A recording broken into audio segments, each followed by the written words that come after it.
오늘 설교 제목은 어떻게 하면 죄를 짓지 않고 살 수 있을까입니다.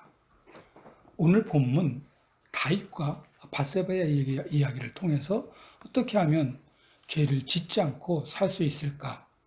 이 질문의 답을 찾아가는 시간을 가지려고 합니다.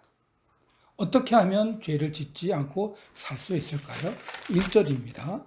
제가 봉독합니다. 그 해가 돌아와 왕들이 출전할 때가 되매 다윗이 요압과 그에게 있는 그의 부하들과 온 이스라엘 군대를 보내니 그들이 암몬 자손을 멸하고 랍바를 에워쌌고 다윗은 예루살렘에 그대로 있더라. 아멘. 모든 전쟁에서 다윗은 블레셋, 모압, 엄청나게 이스라엘 사람을 괴롭힌 민족입니다. 그 다음에 소바, 아람, 암몬, 거기다가 아말렉은 거의 하나님이 멸절하라고 했던 족속입니다. 그리고 에돔을 모든 전쟁에서 복속시켰습니다. 이렇게 다윗은 모든 전쟁마다 승승장구했어요. 거기다가 암몬 자손을 멸하고 랍바를 이제 에워싸고 있었습니다. 그러나 오늘 본문을 보면 이상한 점이 있는데 다윗은 성에 남아 있었다. 왜 다윗은 전쟁에 나가지 않고 있었을까? 모든 전쟁마다 이긴 그 겸손했던 다윗도 드디어 교만함에 쌓여 있었기 때문입니다. 이 교만함이 바로 다윗이 죄를 짓는 시작의 전조곡 될 줄은 정말 아무도 몰랐습니다. 본인인 다윗조차도 죄를 질 줄은 전혀 몰랐습니다. 여러분 꼭 명심할 게 있는데요. 이 교만함이 우리를 죄에 이끌고 가는 길에 들어선 것입니다. 잠언 16장 18절을 볼까요? 교만함은 패망의 선봉이요 거만한 마음은 넘어짐의 앞접이니라. 연약한 우리는 죄를 지을 수밖에 없지만 그렇지만 교만하지 않으면 죄를 짓지 않을 수 있습니다. 그러므로 오늘 제목처럼 어떻게 하면 죄를 짓지 않고 살 수 있을까요? 그것은 우리는 다윗과 같은 교만함에 쌓이지 않고 겸손했을 때 죄를 최소한 짓지 않을 수 있다입니다. 영국의 마세르 프라임이라는 고등학교 여선생님이 계세요. 스라의 세 자녀를 두었는데 가정교육에서 자녀들에게 강조한 말이 세상은 변화도 하나님은 변하지 않으니까 그 하나님을 믿는 믿음을 변하지 말라고 했답니다. 그리고 세상은 변해도 부모님의 은혜는 변하지 않으니까 지극히 정말 도덕적인 윤리심을 버리지 말라고 했다고 합니다. 그리고 마지막 세 번째는 아주 중요한 가정교육을 했는데 그건 뭐냐면 세상은 변해도 인간은 그저 인간이니 하나님을 능가했다고 헛된 망상을 벗어버리고 겸손하게 살아야 한다고 가르침을 했다고 합니다. 여러분 하루가 멀다 하고 변하는 세상이 아니라 한 시간이 멀다 하고 변하는 세상입니다. 여러분 나는 연약한 인간에 불과한 겸손한 생각을 변치 않기를 바랍니다. 그래서 우리는 최소한 하나님 앞에서 실수라도 죄를 짓지 않을 수 있는 것입니다. 저는 수학 문제를 풀던 시절에 저희 머리를 쥐뜯고 싶었던 기억이 있습니다. 그게 뭐냐면 이해할 겁니다. 저는 홍성대가 지은 수학의 정석 2권을 공부했습니다. 어떻게 공부했냐면 완전히 암기를 다 해버렸습니다. 무식한 방법입니다. 그래서 수학 예비고사 그 당시에 진짜 좋은 성적을 받았습니다. 정말 좋은 성적을 받았습니다. 거의 만점에 받았습니다. 그런데 그 만점 받기 전에 제가 집에서 공부할 때, 도서실에 공부할 때 창피하게도 제가 늘 틀린 게 있었습니다. 뭐에서 틀리냐면 더하기하고 빼기에서 틀렸습니다.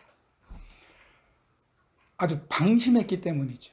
그래서 저는 일찍부터 겸손해야지 이거를 제가 수학 공부하면서 배웠습니다. 방심하면, 교만하면 꼭 실수를 합니다. 몰라서 틀리면 뭐 후회는 없겠지만 완전히 방심하고 교만해서 실수로 틀렸다면 이것만큼 억울할 때가 없겠습니까? 죄도 마찬가지입니다. 꼭 방심할 때나 교만할 때 실수로 죄를 저지르고 마는 것입니다. 그러나 교만하지 않으면 실수라도 죄를 짓지 않을 수 있는 것입니다. 다윗도 마찬가지였습니다. 교만했기 때문에 죄를 짓는 터를 스스로 잡은 거죠.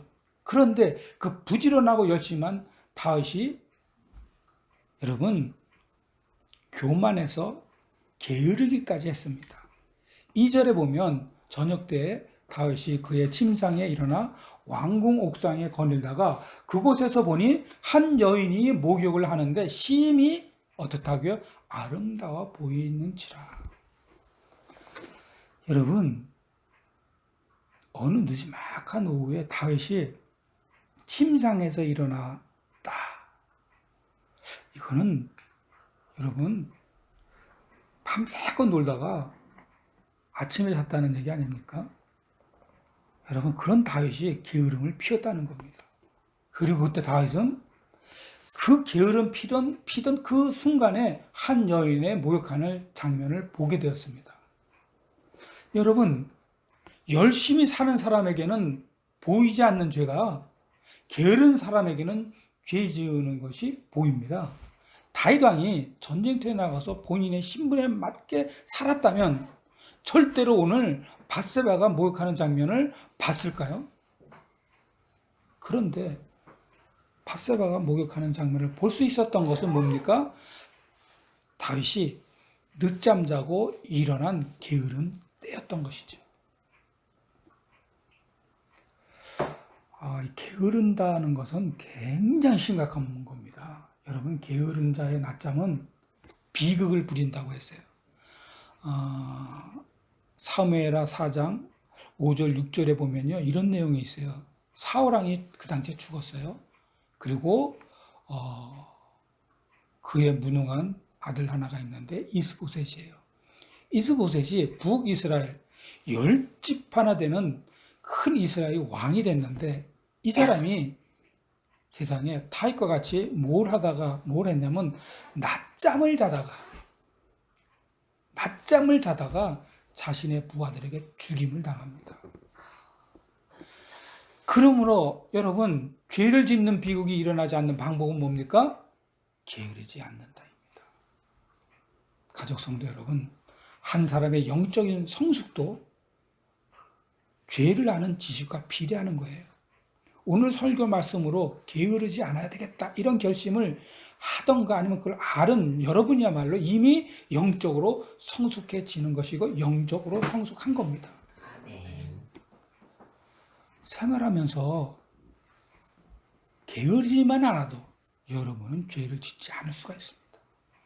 일을 할 때 게으름 피우지 않고 열심히 일하는 사람은 한눈 팔지 않지 않습니까? 그러니 사탄이 열심히 일하는 사람에게 죄 지을 마음을 넣을 틈도 없는 거죠. 일주일을 열심히 일하고 쉬는 시간을 게으름 피는 시간이라고 하지는 않습니다. 그 시간은 말 그대로 보상의 시간이고 즐거움의 시간이고 충분히 쉬고 충전하는 시간입니다. 그 시간을 하나님은 뭐라 그랬습니까? 안식일이라고 그랬습니다. 여러분 안식은 하나님이 안식하는데 사람이 함께 안식한다는 의미입니다. 여러분 세상에 모든 사람은 쉴 때 자기 혼자 쉬고 가족끼리 쉬고 놀면서 쉬는데 우리는 어떻게 쉬어요? 하나님과 함께 안식합니다. 그러므로 우리의 안식은 신의 안식이고 하나님과 함께 쉬는 신의 안식인 것입니다. 오늘 거룩하신 하나님과 함께 안식을 취하는 여러분, 여러분의 마음과 영혼이 참심과 정적인 성숙함이 넘치시기를 축복합니다. 아멘. 그리고 2절 하반절에 보면 이런 내용이 있습니다. 한 여인이 목욕하는데 심히 아름다워 보이는지라. 다윗은 여인이 목욕하는 장면을 보는 순간 그 순식간에 눈을 돌렸어야 했습니다. 우리가 사는 세상에는요, 보면 안 되는 것이 정말 많습니다. 그런데 저절로 눈에 들어오는 경우가 턱 있어요. 그때 어떻게 해요? 순식간에 눈을 돌려야죠. 텔레비 보다가도 이상한 게 나오면 돌려야죠. 이 눈으로 보는 것도 죄라는 겁니다. 이걸 신학적으로 뭐라 그러냐면 안목의 정욕이다. 그런데 다윗은 이 안목의 정욕, 즉 눈으로 보고 일어난 정욕에 휩싸여 밧세바를 유혹하게 하는 그런 죄를 짓게 될 것입니다. 다윗 왕이 밧세바를 유혹하는 죄를 짓게 된 것은 뭡니까? 눈으로 보고 일어난 정욕 때문입니다. 3장 6절에 보면요, 이런 내용이 있어요. 여자가 그 나무를 본즉 먹음직도 하고 보암직도 하고 지혜롭게 할 만큼 탐스럽기도 한. 자, 지금 그냥 이 여자는 딱 보는데 야, 멋있다, 지혜롭다, 탐스럽다, 이게 한꺼번에 머릿속에 확 들어온 거예요. 그렇게 한 나무인지라 여자가 어떻게 해요? 그 열매를 따먹었다고 했습니다. 그 열매를 따먹고 자기와 함께 있는 남편에게도 주매 그도 먹은지라. 여러분, 태초에 여자가 죄를 지은 것도 먹지 말라고 하는 나무의 열매를 눈으로 보고 일어난 욕심 때문에 먹지 말라는 열매를 먹고 하나님의 말씀을 거역한 어마어마한 죄를 짓고 말았습니다. 창세기 13장 10절에 보면 이건 더 심각해요. 이에 룻이 눈을 들어 요단 지역을 바라본즉 소알까지 온 땅에 물이 넉넉하니 여호와께서 소돔과 고모라를 멸하시기 전이므로 여호와의 동산 같고 애굽 땅과 같더라. 여러분, 조금 있으면 망할 소돔과 고모라를 룻은 어떻게 봤다고요? 여호와의 동산같이 봤다고 했습니다. 롯도 하나님보다 세상이 더 멋있게 보여서 그곳을 가는 죄를 짓고 롯의 집안과 롯의 자손 대대로 어떻게 됐습니까? 완전히 절단났어요. 완전히 망했어요. 우리야말로 눈만 뜨면 온통 죄가 가득한 세상에 살고 있지 않습니까? 그렇다고 눈을 감고 살 수 없지 않아요? 절대로 눈은 못 감죠. 우리가 장님입니까? 그럼 어떻게 해야 하는가요? 이 문제를 심각하게 고민한 분이 한 분 계세요. 마르틴 루터입니다. 그래서 그가 한 말이 있습니다. 머릿속에 꼭 넣어두세요. 까마귀가 내 머리를 지나가는 것은 어쩔 수 없지만 그 까마귀가 내 머리에 앉아서 둥지를 틀지 못하게는 할 수 있다. 여러분, 맞습니다. 여러분 눈으로 보이는 것마다 마음에 담지 마세요. 루터처럼 마음에 지나가게 하세요. 까마귀가 둥지에 내 머리에 틀듯이 자꾸 마음에 상상하고 생각하고 그러지 말라는 뜻이죠.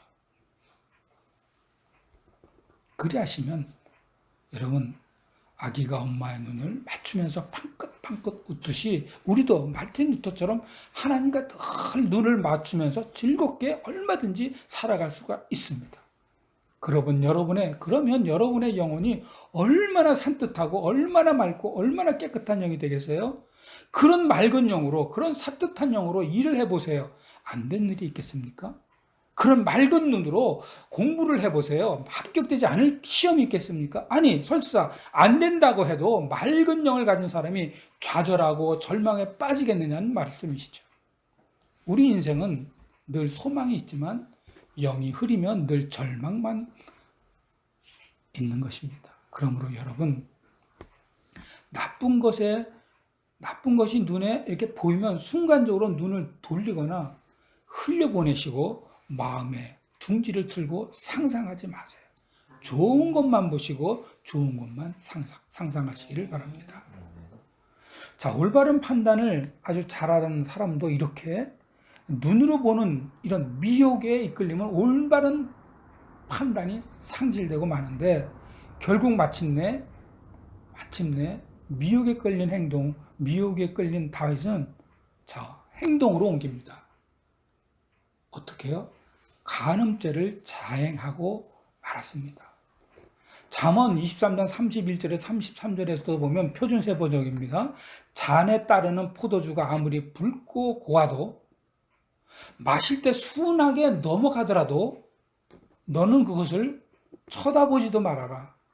그것이 마침내 뭐라고 표현하냐면요, 뱀처럼 너를 물고 또 독사처럼 너를 쏠 것이며 거기다가 또 내 눈에는 괴이한 것만 보일 것이며 결국 입에서는 허튼 소리만 나올 것이다. 우리 가족 성도 여러분, 술은 입에도 대지 마세요. 딱 한 잔도 마시지 마세요. 어울릴 때는 나는 술을 못한다고 말하고 사이다를 마시세요. 억지로 먹이는 그 사람을 혹시 만나면 조심하세요. 제 경험인데요. 억지로 술을 먹이는 그 사람이 내 뒤에서 욕을 하고 음해하고 결국 나의 뒤통수를 치고 칼을 꽂고 간 그런 사람입니다. 그 사람이 바로 악인입니다. 악인의 자리에 가지 말라고 하셨잖아요. 인내라는 것은요, 사명을 다 할 때까지 하는 것이고, 이런 사람은 인내해야 하는 대상이 아니라 떠내야 할 사람입니다. 떠나세요, 그 사람에게서. 이런 사람에서 곧 떠나시고 만나지도 마세요. 확실하게 만나지 마라. 여러분의 영혼이 혼탁해지지 않습니다.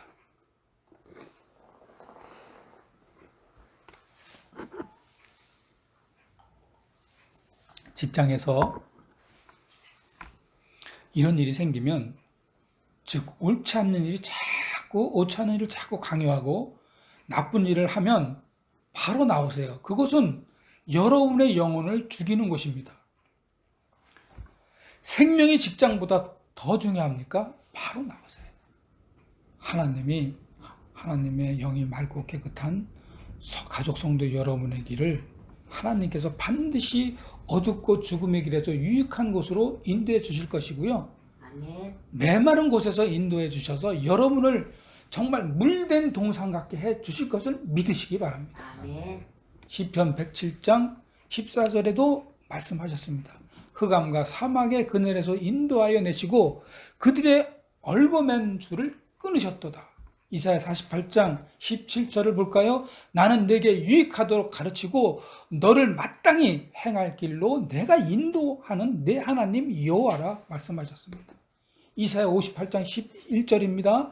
여호와가 너를 항상 인도하여 메마른 곳에서도 네 영혼을 만족하게 하며 네 뼈를 견고하게 하리니 너는 물된 동상 같고 물이 끊어지지 아니하는 샘 같을 것이다 라고 말씀해 주셨습니다. 그러므로 걱정하지 마시고 그것에서 나오시고 그 사람에서 떨어지십시오. 3절입니다. 제가 봉독합니다. 다윗이 사람을 보내 그 여인을 알아보게 하였더니 그가 아뢰되 그는 엘리암의 딸이요 햇사람 우리아의 아내 밧세바가, 이거 잘 들어보세요. 끝부분입니다. 아니니까 하니, 뉘앙스가 어때요? 다시요. 햇사람 우리아의 아내 밧세바가 아니니까 하니. 밧세바라는 이야기죠. 뉘앙스는 어떤 뉘앙스냐면요. 아니 왕님, 대왕님 가보니까요. 우리의 아내 밧세바인데요. 그럼 어떻게 할 수가 없는데요? 이런 뉘앙스입니다. 부하가 와서 한 얘기에 여기에 뉘앙스는 밧세바가 아니니까 저기 대왕님, 그 대왕님이 그렇게 훌륭하게 생각하는 우리아 장군 있죠. 그 장군의 아내예요. 그럼 어떻게 할 수가 없는데요? 이런 뉘앙스가 속에 있습니다. 여기서 죄 때문에 생기는 아주 심각한 역사의 아이러니와 인간의 비극의 시작을 제가 말씀해 드릴게요. 이런 차원에서 다윗이 범죄한 밧세바의 가족을 먼저 소개할게요. 자, 오늘 본문에 나오는 밧세바의 아버지 엘리암입니다. 엘리암은 그 이름을 하나님의 백성이라는 뜻입니다. 보통 이름으로 그 사람과 그 집안을 보통 아는 게 성경의 이름인데, 그래서 밧세바의 아버지의 이름을 보면 밧세바의 집안은 경건한 집안이었던 것 같습니다. 그리고 더 심각한 게 있어요. 잘 들어보세요. 엘리암의 아버지가 있어요. 아히도벨은 다윗 왕의 30인의 용사였습니다. 그러므로 밧세바는 다윗 왕의 용사였던 아히도벨의 누구예요? 손녀예요. 아히도벨이 다윗이 범죄한 밧세바의 할아버지, 즉 조부였다는 얘기입니다. 그런데 다윗 왕이 자신의 용맹한 그 30인의 장수였던 아히도벨의 손녀와 그 집안을 완전히 망가뜨린 거예요. 나중에 어떻게 된 줄 아세요? 다윗 왕이 아들 압살롬에게 막 쫓겨날 때 이때 아히도벨이 압살롬의 책사가 됩니다. 그래서 다윗 왕을 죽일 계획을 세워서 완전히 다윗 왕이 죽게 되었습니다. 워낙 머리가 좋고요. 다윗 왕을 너무나 잘 알기 때문에 아히도벨의 계략대로 했으면 다윗 왕은 어떻게 된 줄 아세요? 압살롬에게 도망가던 그날 밤에 죽어야 했습니다. 그런데 역사는 참 묘하게 흘러가는 게요. 성경에 보면 뭐라 그러면 압살롬이 아히도벨의 계획, 그 좋은 계획을 받아들이지 않습니다. 다행인지 불행인지 다윗 왕은 살아서 도망갈 수가 있었습니다. 결국 그 믿음 좋고 훌륭했던 다윗은 이렇게 눈으로 보는 이런 미혹에 이끌려 올바른 판단이 완전히 상실하게 되어서 결국 간음죄를 어떻게 해요? 자행하게 되었다. 4절입니다. 다윗이 전령을 보내어 그 여자를 자기에게로 데려오게 하고 그 여자가 그 부정함을 깨끗하게 하였으므로 더불어 동침함에 그 여자가 자기 집으로 돌아가니라. 여러분, 지금 다윗의 간음죄는 고의적이에요. 분명히 아까 그랬죠. 우리아의 아내 닷세밧이 아니니까 했는데도 불구하고 그는 데리고 왔어요. 그러므로 고의적이었어요. 그리고 계획적이라는 데에서 하나님은 더 심각하게 이것을 보고 있는 겁니다. 다윗은 정욕으로 인해 권력을 남용하고 한 가정과 하나님의 법 질서를 동시에 파괴했습니다. 율법에 보면 누구든지 남의 아내와 간음한 자, 곧 그의 이웃의 아내와 간음하는 자는 그 간부와 음부를 반드시 죽일지니라. 5절입니다. 그 여인이 임신함에 사람을 보내 다윗에게 말하여 이르되 내가 임신하였나이다 하니라. 얼마 뒤에 밧세바는 임신하고 말았습니다. 다윗이 저지른 죄의 열매가 나타나기 시작합니다. 다윗이 범한 죄, 그러니까 죄는요, 자생력과 범신력이 굉장히 강합니다. 죄는 반드시 그 열매를 맺고 범죄한 인간으로 하여금 육체적 그리고 죽음과 같은 정신적 고통을 이르게 합니다. 야고보서 1장 15절입니다. 욕심이 잉태한 즉 죄를 낳고 죄가 장성한 즉 사망을 낳느니라. 여러분, 아주 자그마한 욕심이라도 욕심은 욕심입니다. 아주 자그마한 욕심은 낼 수 있지 않나요? 아닙니다. 사망에 이르는 열매는 여러분 죄의 아주 작은 씨앗에서부터 시작되는 것이기 때문입니다. 한 가지 예를 들어줄게요. 우리는 부모님이 걱정할까 봐 선의의 거짓말을 한 적이 있어요. 선의의 거짓말. 매를 맞고 사는 딸이 부모님이 걱정할까 봐 잘 살고 있다고 선의의 거짓말을 하는 경우입니다. 이거 정말 안 되는 거예요. 이것도 죄입니다. 그것도 아주 큰 죄입니다. 왜냐고요? 선의의 거짓말은 말하는 그 사람 안에 사탄의 욕심이기 때문입니다. 우리가 왜 사탄의 욕심을 채워서 지옥 같은 삶을 살아야 합니까? 결코 선의의 거짓말로 사탄의 욕심을 채워주시지 마시기 바랍니다. 있는 그대로 하나님께 기도하면서 토하는 심정으로 기도하고 그리고 사실대로 말씀하십시오. 아프다면 아프다고 하세요. 참지 마세요. 괴로우면 괴롭다고 말하세요. 절대로 약한 것이 아니에요. 만약에 그대로 선의의 거짓말을 방치하면 언젠가는 열매가 되어서 사망이라는 파멸을 똑같이 맞이하게 됩니다. 부부도 마찬가지예요. 직장에서도 마찬가지입니다. 절대로 선의의 거짓말 하지 마세요. 그러므로 사랑하는 가족 성도 여러분, 아주 작은 욕심에 비롯된 잘못이라도 아니면 처음부터 마음에 있는 사탄의 욕심이건 나의 욕심이건 이 욕심을 없애는 것도 사실대로 오픈하는 것이 죄를 짓지 않는 방법입니다. 그래서 6절에서 13절에 보면, 자, 이거를 제가 읽지 않고 축약해서 설명해 드릴게요. 밧세바는, 자, 다윗은 밧세바가 잉태한 사실을 숨기기 위해서 여러분 두 가지에 걸쳐서 교활한 수법을 동원하고 있습니다. 자, 이 두 가지 교활한 수법이 뭐냐면, 첫 번째는 전쟁에서 한참 싸우고 있는 밧세바의 남편 우리아를 소환합니다. 자, 본국으로 성으로 돌아와라. 그리고 밧세바와 하룻밤을 자게 해서 밧세바의 잉태가 우리아의 아들인 것처럼 위장하려고 했지만 어떻게 했어요? 우리아가 밧세바하고 단 하룻밤도 안 자고 계속 있는 거예요. 그래서 다윗의 그 교활한 방법은 실패하고 말았습니다. 그래서 이번엔 두 번째로 아주 교활한 방법을 써서 전쟁터에 보냅니다. 전쟁터에 보내서 어떻게 해요? 죽었다가 아니고 죽게 했다입니다. 살인입니다. 다윗은 하나님의 관계가 완전히 무너졌습니다. 이 완전히 무너진 채 인간적인 방법을 동원해서 이렇게 자신의 범죄 사실을 은폐하기 급급했습니다. 이렇게 여러분, 자, 이번에는 더 조심할 게 있어요. 죄를 은폐하면 두 가지 사실이 일어나는 거예요. 첫째는요, 죄를 은폐할 때 또 다른 죄를 불러 드린다는 겁니다. 예를 들어서 왕하 5장 20절에 27에 보면 열왕기 하입니다. 나만 장군이 자신의 피부병이 다 났어요. 엘리사에게 선물을 하려고 어마어마한 선물을 딱 줬는데 엘리사가 너 안 받겠다, 가지고 가라, 사양했어요.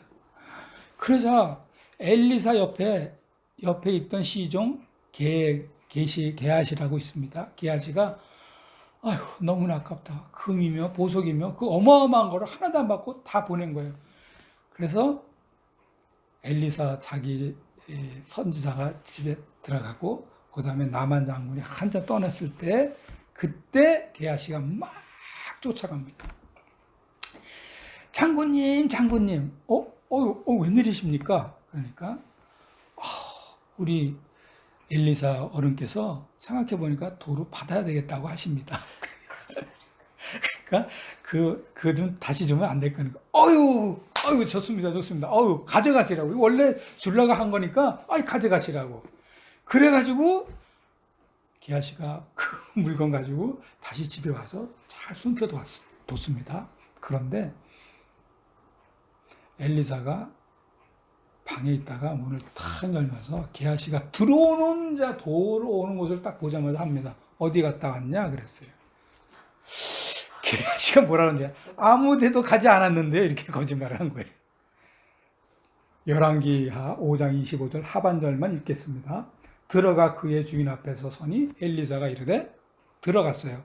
딱 문을 열고 딱 들어간 겁니다. 들어가 그의 주인 앞에 엘리사가 이르되, 자, 게하시야, 네가 어디서 오느냐니 대답하되 당신의 종이 아무데도 가지 아니하였나이다 하니라. 여러분, 죄를 은폐하면요 반드시 다른 죄를 또 짓게 되어 있습니다. 이게 바로 죄를 은폐하면 일어나는 일입니다. 그리고 두 번째, 죄를 은폐하는 사람은 하나님을 의식하지 않아요. 대신 인간의 눈을 의식하기 때문에 범죄를 일으킵니다. 예를 들어 볼게요. 예수님이 잡혀가던 날, 그날 밤, 그 당시에 한 여종에게 거짓말한 사람이 누굽니까? 베드로입니다. 누가복음 2장 54절 62절인데요. 자, 이 내용을 제가 간단하게 설명할게요. 베드로가 자신은 예수님을 절대로 배신하지 않겠다고 했지만 아주 작은 여종에게 들켰어요. 너 예수님, 아저씨, 예수님하고 같이 다녔던 분이죠. 이렇게 얘기하니까 베드로가 나중에는 저주까지 하면서 예수님을 모른다고 그것도 소리까지 지릅니다. 여러분, 베드로가 하나님을 의식했으면 그랬을까요? 하나님을 의식하지 않고 사람, 그것도 조그만 아이를 의식했기 때문에 죄를 짓고 말았던 겁니다. 우리도 하나님을 의식하지 않고 사람을 의식하면 거짓말을 해서라도 빠져나가려고 또 죄를 짓는 미련한 짓을 그것도 거듭하고 또 거듭하고 있는 것입니다. 아주 심각한 건데요. 잠언 26장 11절에는 이 계속 미련한 짓을 거듭하고 거듭하는 것을 이렇게 표현합니다. 개가 그 토한 것을 도로 먹는 것 같이 미련한 자는 그 미련한 것을 거듭 행하느니라. 막 역겹습니다. 그러나 우리가 하나님을 의식하면 미련하고 어리석은 짓을 계속해서 죄를 쌓는 일은 하지 않는다입니다. 아주 유명한 가수가 이번에 사고 쳤죠. 술 먹고. 근데 술 먹고 운전하다가 차를 부딪히고 도망간 게 사건의 전부예요.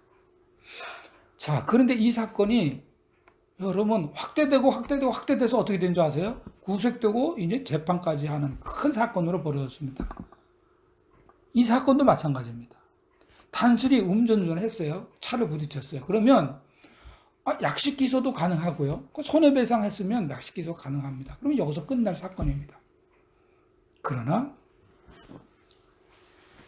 이 사건도 하나님을 의식하지 않고 사람을 의식했기 때문에 거짓말을 계속하는 바람에 구속되고 재판에 넘겨지는 사태를 맞이하게 된 겁니다. 여러분, 우리는 누구나 다 죄를 짓습니다. 그러나 우리가 꼭 명심해야 할 것은 바로 죄를 짓기 전에 하나님을 의식해야 하라는 거예요. 하나님을 의식하고 실수로 죄를 지었다면 곧바로 하나님을 의식하시기 바랍니다. 그래서 개가 토하는 것을 도로 먹는 미련한 일은 하지 않는 여러분과 제가 되시길 바랍니다. 자, 마지막 절 27절입니다. 마지막 절 27절은 우리 다 같이 봉독합니다. 11장 27절입니다. 찾으셨죠? 자, 봉독합니다. 시작. 그 장례를 마침에 다윗이 그 사람을 보내 그를 왕궁으로 데려오니 그가 그의 아내가 되어 그에게 아들을 낳으니라. 다윗이 행한 그 일이 여호와 보시기에 악하였더라. 아멘. 다윗은 우리아를 죽이고 완벽하게 밧세바를 아내로 삼았습니다. 여러분, 세상에서는 완전한 승리였습니다. 권력의 승리고요, 힘의 승리고요, 아무도 덤빌 수 없는 완벽한 승리였습니다. 다윗이 세상적으로는 여러분 승리했지만 그러나 다윗이 행한 그 일을 하나님께서는 이렇게 말씀하셨습니다. 여호와 보시기에 악하였더라. 표준세 번역에는 이렇게 말씀하십니다. 다윗이 한 이번 일은 아주 악하였다. 이렇게 말씀하셨습니다. 그런데 여러분, 우리는 솔직하게 악인의 형통함을 싫어합니까? 부러워합니까? 부러워합니다. 다윗의 완벽한 권력의 힘을 부러워합니다. 다윗의 힘의 승리를 은근히 마음으로 부러워합니다. 저렇게 악해도 돈 많고 권력 누리면서 떵떵거리면서 살면 되지 않겠나? 이렇게 살 바에 차라리 나도 저렇게라도 돈을 벌고 싶다. 나도 저렇게 사람을 부리고 싶다. 부러움을 가집니다. 그러나 여러분, 하나님은 악인의 형통함을 절대로 부러워하지 말라고 아주 강력하게 말씀하시고 계십니다. 잠언 24장 1절과 19절의 말씀입니다. 너는 악인의 형통함을 부러워하지 말며 그와 함께 있으려고 하지도 말지어다. 19절입니다. 너는 행악자들로 말미암아 분을 품지 말며 악인의 형통함을 부러워하지 말라. 대저 행악자는 장래가 없겠고 악인의 등불은 꺼지리라. 죄를 지으면서 살고 있는 악인들은 여러분 앞날이 없습니다. 죄를 지은 사람들은 곧바로 그의 영혼이 죽습니다. 전혀 부러워하지 마십시오. 죄를 지은 사람의 그 끝은 단 한 사람도 예외 없이 하나님 손끝에서 다 죽어나갔습니다. 그런데 우리도 죄를 짓고 산다는데 문제가 심각한 거죠. 이 죄의 문제 때문에 잠을 못 이뤘던 역사적인 사람이 있습니다. 또 소개할게요. 마틴 루터입니다. 그는 늘 이 죄 때문에 아픈 마음을 안고 늘 잠들지 못한 밤을, 무수한 밤을 보냈던 사람입니다. 그래서 그는 공부하던 것을 전부 없애고 신학을 공부했는데도 죄 때문에 늘 힘들어했던 그가 어느 날 꿈속에서 천사가 흑판 위에 루터의 모든 죄를 낱낱이 막 쓰고 있는 거예요. 루터가 절대로 용서받을 수 없는 절망 가운데 빠져 있을 때 열거된 모든 죄 맨 꼭대기에 그 아들 예수의 피가 우리를 모든 죄에서 깨끗하게 하실 것이요 라는 말씀이 기록되고 있었습니다.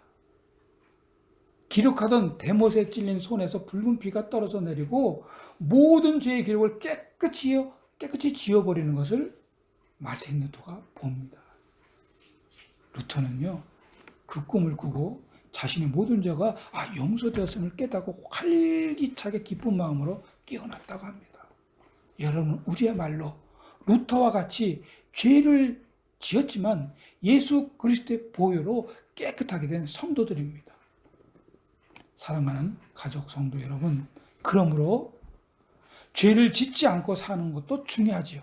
그러나 더욱더 중요한 것은 연약한 인간이므로 죄를 짓고 죄에 묶일 수밖에 없는 우리를 주의 보혈의 능력으로 자유하게 하여 주시고 정결한 마음을 얻게 하여 주시고 무엇보다도 우리의 육체의 정욕을 이길 힘을 주신 예수 그리스도의 은혜에 여러분 감사와 찬송과 영광을 드리는 저와 여러분이 되시길 주님의 이름으로 축원합니다. 아멘. 다 같이 기도하겠습니다.